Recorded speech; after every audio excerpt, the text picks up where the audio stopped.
ایک واقعہ سن لیجئے، چھٹے امام جعفر صادق علیہ الصلوۃ والسلام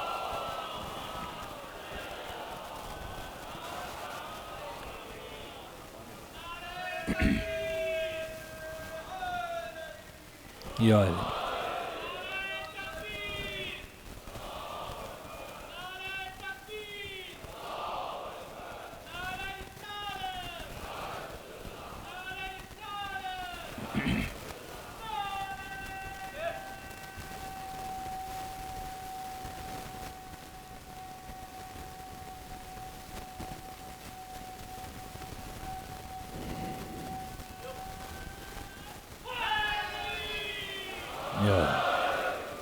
کتنی محنت سے زحمت سے ایک ایک شاگرد آل رسول تیار کرتے تھے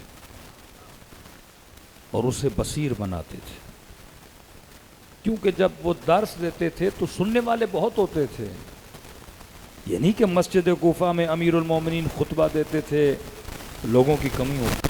امام رضا جب طوس میں پہنچے، مشہد میں پہنچے، ہزاروں کی تعداد میں کاغذ اور قلم لے کے لوگ کھڑے ہو گئے، لیکن بصیرت والے کتنے تھے؟ بارہا کہہ چکا، اہل بیت کوانٹٹی کو نہیں دیکھتے، کوالٹی کو دیکھتے ہیں. دلائل ہیں واقع کربلا میں کہ امام حسین نے اسٹریٹجک طور پہ مولا کئی ایسے کام کر سکتے تھے کہ یہ لوگ امام حسین سے جدا نہ ہوں. جس سے خبر شہادت جناب مسلم جب مولا تک پہنچی کسی کو نہیں پتا تھا مسلم شہید ہو گئے. ہم مولا یہ بھی کہہ سکتے تھے زخمی ہو گئے، کسی نے وار کیا، یا بس اتنا کہتے مسلم شہید ہو گئے. دشمن ہے، کسی نے وار کر دیا، شہید ہو گئے، ہم دوسرا نمائندہ بھیج رہے ہیں کوفے کی طرف. لیکن نہیں، یہ نہیں کہا امام نے. امام نے کہا امارت کوفہ سے. ابن زیاد نے مسلم کو نیچے پھینکا ہے. جب لفظ امارت لایا اس کا مطلب کوفے میں کس کا قبضہ ہو گیا ہے؟ زیاد کا قبضہ ہو گیا. کیونکہ لشکر میں کئی ایسے تھے جو اس نیت سے آئے تھے کہ اگر 18,000 لوگ کوفہ حسین ابن علی کے ساتھ ہے تو بہت بڑا لشکر ہے اور امام حسین تخت و تاج کے مالک بن جائیں گے، تو لہٰذا اسی لیے ساتھ تھے کہ ہمیں کیا ملے گی؟ حکومت ملے گی. اب امام چیک کرنا چاہتے تھے کون حکومت کی لالچ میں آیا ہے اور کون حسین کی محبت میں آیا ہے. کہتے ہیں جن کو جدا ہونا تھا وہ چھوڑ کے چلتے گئے. آخر میں حسین نے خالصوں کو اپنے پاس بٹھایا، اور ان خالص کا اثر کتنا ہے کہ 1400 سال گزر گئے، آج اس کا اثر آپ 40 امام حسین میں آپ کو نظر آتا ہے کہ کہاں 74 اور کہاں 21 ملین لوگوں کا حسین کی قبر پہ جمع ہونا. یہ کسی معجزے سے کم نہیں ہے. چھٹے امام نے بصیر بنایا. بصیر کا مطلب تشیع کے بنیاد کو تعلیمات محمد اور آل محمد سے کیا کیا؟ مضبوط کیا. کہ اب ہر زمانے میں اگر ہم تقیہ میں کوئی بات کرتے ہیں تو یہ سمجھ جائیں گے، اگر ہم دشمن کے سامنے کوئی کلام کرتے ہیں یہ سمجھ جائیں گے کہ امام کس موقع میں کون سا کلام کر رہا ہے.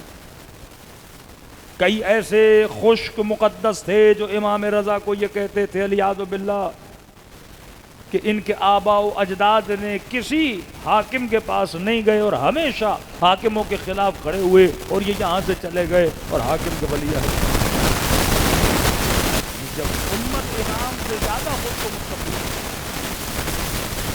امام حسین کے پاس چلے گئے کہ آپ کے بھائی حسن سے سنت کی لہٰذا آپ تلوار اٹھائیے، ہم آپ کے ساتھ. وہ امام حسین کا جملہ فرمایا جس طرح حسن تمہارا امام ہے اسی طرح حسین کا امام ہے.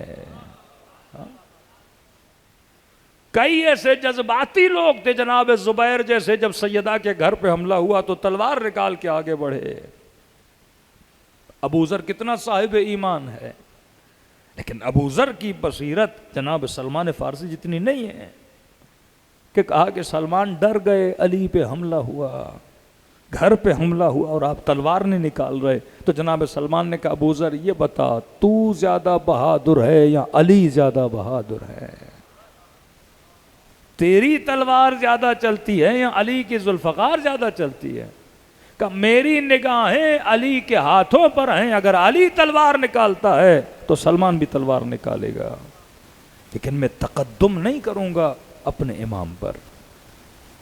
آپ کے چھٹے امام نے تربیت شروع کی، تشیع کی تربیت. 5ویں امام، چھٹے امام 7ویں امام پھر 8ویں امام. شیعوں کو کیا بنایا؟ بصیر بنایا. 6 امام شہید ہو جاتے ہیں. ان کی شہادت کے بعد ایک وصیت نامہ لکھتے ہیں. منصور دوانقی نے اپنے سپاہیوں کو بھیجا کہ جیسے وصیت نامے میں پتہ چل جائے جانشین کون ہے اسے پکڑ کے لانا اور ہم اسے اسی وقت قتل کر دیں گے، تاکہ یہ سلسلہ امامت یہاں تک رک جائے گا. اب کتنی ذمہ داری ہے ایک امام کے اوپر کہ جانشین کا اعلان بھی کرنا ہے، اس کی جان کو بھی بچانا ہے، سلسلہ امامت کو بھی چلانا ہے. یعنی اگر بتا کے جاتے یہ میرا بیٹا جانشین ہے اسی وقت قتل کر دیے جاتے. مسئلے کو ابہام میں بھی رکھنا ہے. آپ سامرہ جاتے ہو سرداب امام زمانہ میں، کہتے ہیں 4-5 سال تک گھر کی کنیزوں تک کو پتہ نہیں تھا اس گھر میں کوئی بچہ پیدا ہوا ہے. اس قدر زحمتوں میں محنتوں میں اہل بیت علیہ الصلوۃ والسلام میں اس شجرہ طیبہ کی بقا کے لیے محنت کی ہے.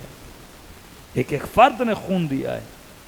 لیکن تربیت یافتہ شیعہ معاشرے میں چھوڑے، کیونکہ امام نے کہا اگر ہم کلیئر نہیں بتائیں گے لیکن بصیرت والے موجود ہیں، اگر کوئی شیعہ کنفیوز ہو جائے گا تو یہ صاحبان بصیرت ان کے لیے کیا کریں گے؟ معاملات کو کلیئر کریں گے.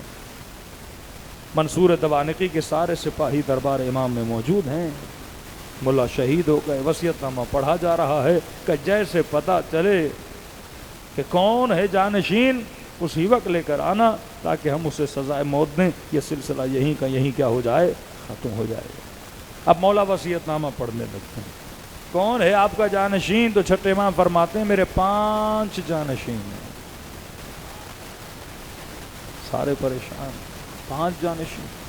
کب میرا پہلا جانشین منصور دوانقی، وقت کا بادشاہ ظالم جس نے سپاہی بھیجے پتہ چلے تو پکڑ کے لاؤ. اب سپاہی پریشان، منصور کو کیا بتائیں، آپ کا نام دے کر گئے ہیں اور آپ کو ہم کیسے پکڑیں؟ کہ پہلا جانشین منصور دوانقی 1 نمبر پر. دوسرا جانشین والی مدینہ، یہ بھی ظالم. تیسری جانشین میری زوجہ. چوتھے جانشین میرے بیٹے عبداللہ جو جسمانی طور پہ معذور. 5ویں جانشین موسیٰ کاظم.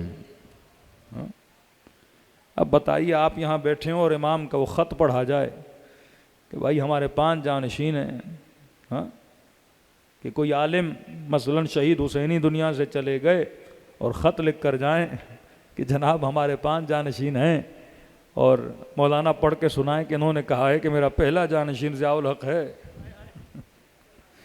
یہ تو مجمع تو اکا بکا رہ جائے گا. کہے گا یہاں وصیت نامے میں کوئی ہیرا پھیری ہوئی ہے، یا سیدھا مولوی پہ اٹیک کریں گے کہ یہ آپ کیا بول رہے ہو. وصیت نامہ امام پڑھا جا رہا ہے بیٹوں کے حضور میں تاکہ کوئی شک بھی نہ کرے. بخط امام صادق کہ میرا پہلا جانشین منصور دوانقی، جیسے کوئی بولے کہ ضیاء جانشین ہو گیا. میرا دوسرا جانشین والی مدینہ، مثلا کسی شہر کا گورنر. تیسرا جانشین میری زوجہ. چوتھا جانشین ایک بیٹا. 5واں جانشین دوسرا بیٹا. منصور کو جا کے بتایا جناب اس طرح. منصور نے کہا یہ تو خود کنفیوز کر کے گئے ہیں تو ہمیں زیادہ زحمت کرنے کی ضرورت نہیں ہے، یہ خود ہی ختم ہو جائیں گے. آدھے میرے پیچھے، آدھے والی کے پیچھے، آدھے ان کی زوجہ سے مسئلے پوچھیں گے، اور باقی تھوڑے تھوڑے ایک بیٹے کے پاس دوسرے بیٹے کے ساتھ. یہ مکتب خود بخود کیا ہو جائے گا؟ ختم ہو جائے گا. یہ خیال ہر وقت کے حکمران کو تھا کہ میں مکتب علی کو اور مکتب اہل بیت کو ختم کر دوں گا، لیکن نہ وہ کل ختم کر سکا نہ آج ختم کر سکا، کیونکہ یہ سیدہ زینب کا وعدہ تھا کہ واللہ یزید مجھے خدا کی قسم ہے تم کبھی ہم اہل بیت کا ذکر مٹا نہیں سکتے. اس کی ضمانت کس نے دی ہے؟ پروردگار عالم نے دی ہے. کہتے ہیں مولا کا صحابی جناب ابو حمزہ سمالی، دعا ابو حمزہ سمالی صحابی امام زین العابدین کا، امام محمد باقر کا، امام جعفر صادق کا، بہت مقدس صحابی ہے. کہتے ہیں شہر کوفہ میں قبر امیر المومنین کے کنارے بیٹھ کر درس تفسیر قرآن دے رہے تھے. ایک شخص دوڑا دوڑا آیا. ابو حمزہ سمالی قیامت بپا ہو گئی. ابو حمزہ سمالی مصیبت کبریٰ آ گئی. کیا ہوا ہے؟ کہ فرزند زہرا حضرت جعفر صادق دنیا سے انتقال کر گئے، شہید ہو گئے۔ کہتے ہیں جیسے سنا ابو حمزہ سمالی غش کھا کے بے ہوش ہو گئے۔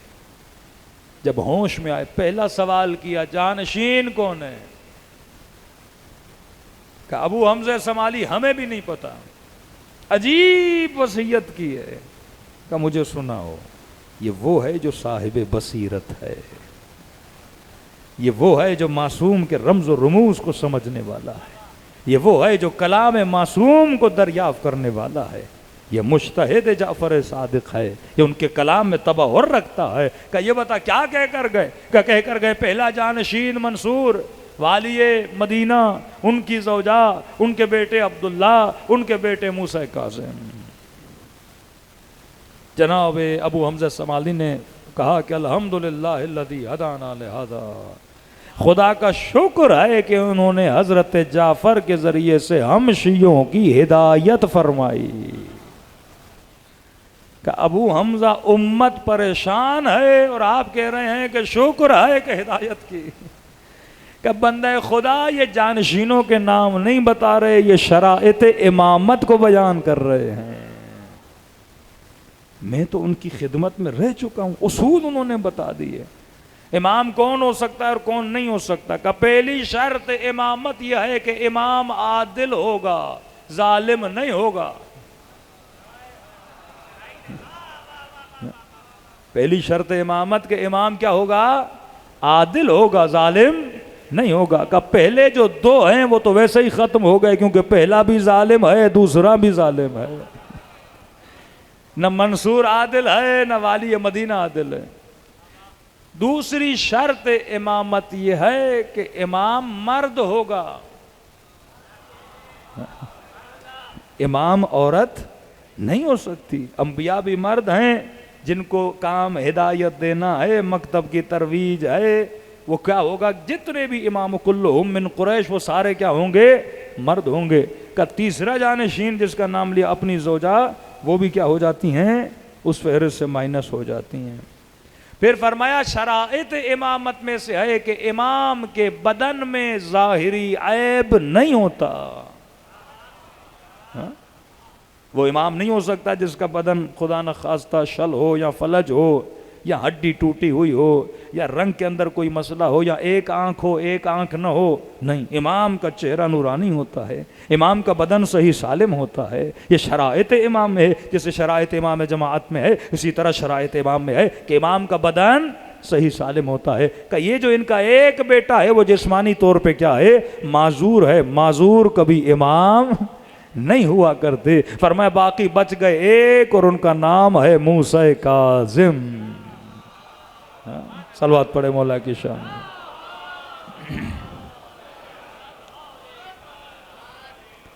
اب صاحب بصارت اگر بندہ، کیونکہ اگر معصومین کے علوم کو حاصل کرے گا، تربیت حاصل کرے گا، تو بڑے سے بڑا بندہ بھی اسے گمراہ نہیں کر سکتا۔ بعض اوقات اسی کلام معصوم سے لوگوں کو گمراہ کر سکتے ہیں کوئی، کہ منصور بولے یہ تمہارے امام کا وصیت نامہ ہے اور بتا کر گئے کہ میرا پہلا جانشین منصور دوانقی ہے، لہذا تم سب شیعہ کس کی اطاعت کرو؟ میری اطاعت کرو۔ کنٹروڈکشن امام کے کلام میں نہیں ہونا چاہیے۔ جب یہ بتا رہے ہیں کہ امام عادل ہے تو یہ نہیں ہو سکتا کہ بولے کہ امام ظالم ہے۔ تو پھر جب 5 کا آپشن دے رہے ہیں، پھر ہمارے لیے راستہ کھول رہے ہیں کہ غور کرو، فکر کرو اور ہدایت خود بخود حاصل کرو۔ کہ آج کا مفتی بولے کہ رسول خدا نے فرمایا کہ حاکم کیسا بھی ہو،